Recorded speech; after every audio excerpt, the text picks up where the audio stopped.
Hello friends, my name is Uma और आपका मेरी उमा मेकओवर एकेडमी में स्वागत है। तो आज का टॉपिक हमारा बहुत ही इंटरेस्टिंग होने वाला है, बहुत ही इम्पोर्टेंट होने वाला है। तो वीडियो को कहीं पे भी स्किप मत करना, प्लीज लास्ट तक वीडियो को देखना। जो आपने अगर वीडियो बीच में स्किप किया तो आप लाइफ में बहुत ज्यादा लॉस में जाओगे। आपको बिजनेस का आइडिया समझ में नहीं आएगा, आपको पार्लर का आइडिया समझ में नहीं आएगा। अगर आपको सक्सेसफुल पार्लर या सक्सेसफुल ब्यूटिशियन, सक्सेसफुल मेकओवर बनना है तो वीडियो को लास्ट तक जरूर देखिए, क्योंकि ये वीडियो में आपको क्या क्या ड्रॉबैक्स है, क्या क्या एडवांटेज डिसएडवांटेज क्या करना चाहिए, ये सब इंफॉर्मेशन मैं इसमें देने वाली हूँ। तो वीडियो को लास्ट तक जरूर देखिए। तो आज का टॉपिक है हमारा कि पार्लर क्यों बंद हो जाते हैं। किसी किसी के पार्लर बहुत चलते हैं, कोई कोई महीने में करोड़ों कमा लेता है, कोई महीने में लाखों कमा लेता है, तो कोई महीने में अपना खर्चा तक निकाल नहीं पाता है। तो ऐसा क्यों होता है? तो उसके मैं 5 रीजंस आपको बता देना चाहती हूँ। तो सबसे पहला रीजन हमारा आता है कि जब भी हम नया नया पार्लर कोर्स ज्वाइन करते हैं और हमारा पार्लर कोर्स हो जाता है कंप्लीट, तो हम सबसे पहली गलती करते हैं कि जैसे हमारा कोर्स कंप्लीट हो चुका है, हम तुरंत पार्लर डाल देते हैं। ना हम एक्सपीरियंस लेते हैं, ना कहीं पे जॉब करते हैं, तो कुछ भी नहीं करेंगे तो अपने को एक्सपीरियंस आएगा नहीं। क्या ड्रॉबैक्स है, क्या नहीं, वो समझेगा नहीं। नहीं तो कम से कम आपको स्टार्टिंग में 1 से 2 साल पहले जॉब करना चाहिए, जिसमें आपका परफेक्शन और बढ़े, पार्लर का नॉलेज मिले, बाहर क्या चल रहा है, कैसा रेट है, क्लाइंट को कैसे हैंडल करना है, वो सब नॉलेज अपने को आना चाहिए। इसकी वजह से 2 या 3 जगह हमें काम तो कम से कम करना चाहिए। जब भी हम नया कोर्स करते हैं तो तुरंत हमें पार्लर नहीं डालना चाहिए। ये सबसे बड़ी गलती हम ये करते हैं।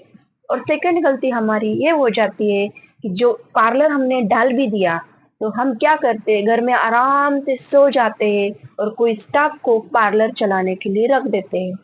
तो ऐसे नहीं चलता ये फील्ड में। अगर आपको खुद का पार्लर डालना है, अगर आपका पार्लर नया है, तो आपको 100% एफर्ट देना ही पड़ेगा। अगर आप पार्लर डालोगे और स्टाफ रख के घर पे सोओगे तो वो कुछ मतलब नहीं है। आपका स्टाफ कैसा है, आप उसके भरोसे 100% पार्लर छोड़ सकते हो क्या? उसका मतलब मैनेजमेंट कैसा है, उसका स्किल कैसा है, वो कैसे हैंडल करती है, ये सब आपको नॉलेज होना चाहिए। इसलिए मैं तो आपको बता देना चाहती हूँ, जब भी आप पार्लर डालो तो 100% ओनर वहां पे होना चाहिए। अगर लाइफ में आपको सक्सेसफुल बनना है तो किसी के ऊपर डिपेंड रह के हम सक्सेसफुल नहीं बन सकते। हाँ, अगर एक सर्टन सक्सेस के ऊपर हम चले गए, हम थोड़ा बहुत स्टाफ को रख सकते हैं, रख रख भी लिया तो कहीं घूमने जाना हो तो हम उनके भरोसे छोड़ के जा सकते हैं। लेकिन 100% पूरे स्टाफ के ऊपर पार्लर नहीं चलता है।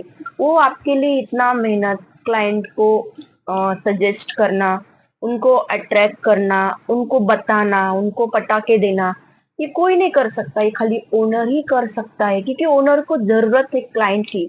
वो स्टाफ को क्या जरूरत है, उसका तो उसको पेमेंट मिल रहा है। वो तो फिर सामने वाले क्लाइंट को क्यों करेगा? उसको तो जितना क्लाइंट को अट्रैक्ट करेगा उसका काम उतना ही बढ़ जाएगा। ये पॉइंट को आप समझिए। स्टाफ कभी आपका भला नहीं चाहेगा, वो सिर्फ अपने बारे में सोचेगा। जितने क्लाइंट उसके पास कम आएंगे उतना उसका फायदा है।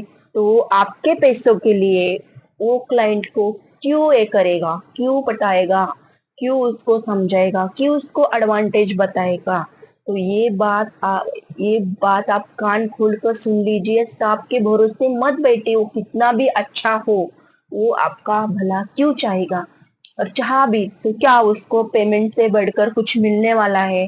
अगर उसने 10 क्लाइंट हैंडल कर लिए, उसने पटा लिया, क्या उसको पेमेंट बढ़ के मिलने वाला है क्या? उसको पता है क्लाइंट आए या ना आए, जो इसका पेमेंट है मंथली उसको मिलना ही मिलना है। तो आपके लिए काम क्यों करेगा? सबसे पहला पॉइंट, ओनर को ये बात समझनी चाहिए कि अगर पार्लर चलाना है तो स्टाफ के भरोसे नहीं चलाना है। स्टाफ के ऊपर हमारी नजर हमेशा चाहिए। स्टाफ हमें इसलिए रखना चाहिए कि वो हमें हेल्प कर सके, ज्यादा क्लाइंट आए तो उसकी मदद हो सके, हमारे आंखों के सामने वर्क कर सके। ऐसे नहीं कि हम एब्सेंट है और पूरा स्टाफ ही संभाल रहा है, तो उसमें से आपके क्लाइंट नहीं आएंगे, जो भी आएंगे वो भी धीरे धीरे कम हो जाएंगे, क्योंकि उस किसी को भी काम करना पसंद नहीं है। जो जितना मिल रहा है उतना तो न काम न करके भी मिलना ही मिलना है। तो ये पॉइंट को आप समझिए। और थर्ड पॉइंट आता है, जब भी हम पार्लर कोर्स करते हैं, नया नया पार्लर कोर्स कर लिया, पार्लर ज्वाइन कर लिया, और डाल भी दिया, तो हमारी सबसे पहली मिस्टेक हो जाती है कि जब हमारे पास क्लाइंट आता है तो 100% हम उसको दे नहीं पाते हैं। कुछ कुछ चीजें रहती है जो हमें नहीं आती है, तो फिर हम एकदम अचानक से ये हो जाते हैं, परेशान हो जाते हैं। तो कोई कोई पार्लर डालने से पहले सोचता है कि अगर स्टाफ रख दिया तो वो हैंडल कर लेगा, तो मुझे इतनी जरूरत ही नहीं पड़ेगी। लेकिन ऐसा नहीं है। जब भी आपको पार्लर डालना हो, ओनर को 100% नॉलेज होना चाहिए। वो स्टाफ के भरोसे नहीं रहना चाहिए। अगर आप स्टाफ के भरोसे रहोगे तो आपका नुकसान होगा। जब भी स्टाफ छुट्टी पे रहेगा आपका पार्लर बंद रहेगा, जब भी स्टाफ छोड़ के जाएगा आपका पार्लर बंद रहेगा। तो इससे आपके पार्लर पे बहुत बड़ा इफेक्ट आएगा और आपको पार्लर बंद ही करना पड़ेगा। इसलिए ओनर को 100% नॉलेज लेना चाहिए। फोर्थ पॉइंट आता है हमारा होम सर्विस का, कि जब भी हम नया पार्लर सीखते हैं और तुरंत हम पार्लर डाल देते हैं, तो सबसे बड़ा नुकसान हमारा यही हो जाता है कि हमें लोग कोई पहचानते नहीं है। तो इतने पुराने पार्लर छोड़ के वो हमारे पास क्यों आएंगे? तो इसलिए हमें जब भी हम नया कोर्स करते हैं तो हमें सबसे पहले चालू करना चाहिए होम सर्विस, फ्रीलांसिंग चालू करना चाहिए, जिससे हमारे क्लाइंट जमा हो, हमारे कस्टमर तैयार हो जाए। जैसे हम हमें लगे हमारे मंथली कस्टमर 10-15 कस्टमर हमारे तैयार हो चुके हैं, जिससे हमारा रेंट भी निकल सके, बाकी खर्चे भी निकल सकते हैं और थोड़ा बहुत हमें प्रॉफिट भी मिल सके। ऐसा अगर आपका बन चुका है होम सर्विस से, तो आप पार्लर जरूर डालिए, आप लॉस में नहीं जाओगे। इसलिए आपको स्टार्टिंग में होम सर्विस भी करना पड़ेगा। पार्लर एक ऐसी फील्ड है जहाँ पे तुरंत आप जाओगे और लेके आओगे कमा के, ऐसा नहीं रहता है। इसलिए आपको खुद को प्रूव करने के लिए थोड़ा सा स्ट्रगल करना ही पड़ेगा, तब आप लाखों करोड़ों महीने का कमा सकते हो। ऐसा नहीं बोल रही मैं कि पार्लर फील्ड बहुत अच्छी है, इसमें आप करोड़ों रुपए महीने का भी कमा सकते हो। बिकॉज आजकल ब्यूटी ब्यूटी का ट्रेंड इतना बढ़ चुका है, बहुत ज्यादा सबको ब्यूटी चाहिए। और आजकल इतना आगे जा चुका है कि आने वाली जनरेशन के लिए पार्लर और भी ज्यादा इम्पोर्टेंट होने वाला है। तो पार्लर एक ऐसी फील्ड है जो कभी भी खाली नहीं जा सकती, कभी भी लॉस में नहीं जा सकती, वो तरक्की की ओर ही जाएगी। लेकिन उसके लिए हमें खुद को इम्प्रूव करना होगा। 100% हमें ओनर बनना है तो हमें 100% आना ही चाहिए।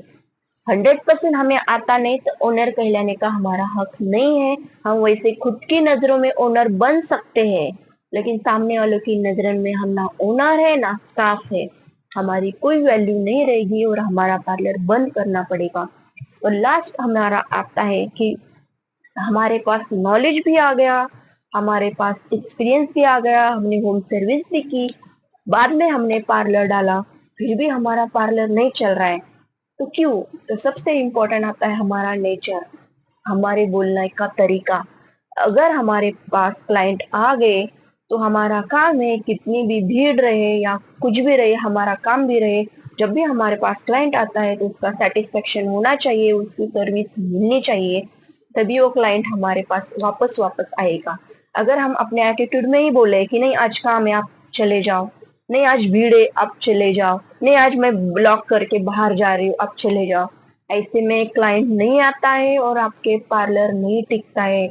अगर आपको पार्लर में सक्सेसफुल होना है तो आपको उनको सर्विस देनी पड़ेगी। जब भी उनका कॉल आया आपको भाग के लॉक खोलना पड़ेगा, सर्विस देनी पड़ेगी। अगर छुट्टी का भी दिन रहेगा, अगर किसी का इमरजेंसी मेकअप है, कुछ है, उन्होंने आपको कॉल किया है, आप घर पे सोए हो, तो आपको तुरंत जाके वो पार्लर का लॉक खोलना है, उनको सर्विस देनी है। तो ये रहता है सामने वाले क्लाइंट के लिए अवेलेबल रहना। तो इससे क्लाइंट हमारे अट्रैक्टिव हो जाते, हमारे जो मेहनत है उसको उनको समझ पाते वो लोग। तो पार्लर में ये 5 टिप्स बहुत ज्यादा जरूरी है। तो सबसे पहले जब भी पार्लर डालना हो तो एक्सपीरियंस लो, एक्सपीरियंस के साथ साथ होम सर्विस करो, होम सर्विस के साथ साथ स्टाफ के भरोसे डिपेंड मत रहो। अगर स्टाफ रख भी दिया तो ओनर को उसके ऊपर वॉच रखना चाहिए। और फिफ्थ पॉइंट, हमारा बोलने का तरीका अच्छा होना चाहिए। जब भी हम क्लाइंट से बात करें तो पोलाइटली बात करें। अगर पोलाइटली बात करेंगे, उनको अच्छी सर्विस देंगे, तो आपका क्लाइंट आपको छोड़ के कहीं भी नहीं जाएगा। तो एक आप सक्सेसफुल ब्यूटिशियन बन सकते हो। तो आज के वीडियो में ये बहुत इंपॉर्टेंट 5 टॉपिक्स मैं आप लोगों के लिए लेके आई थी।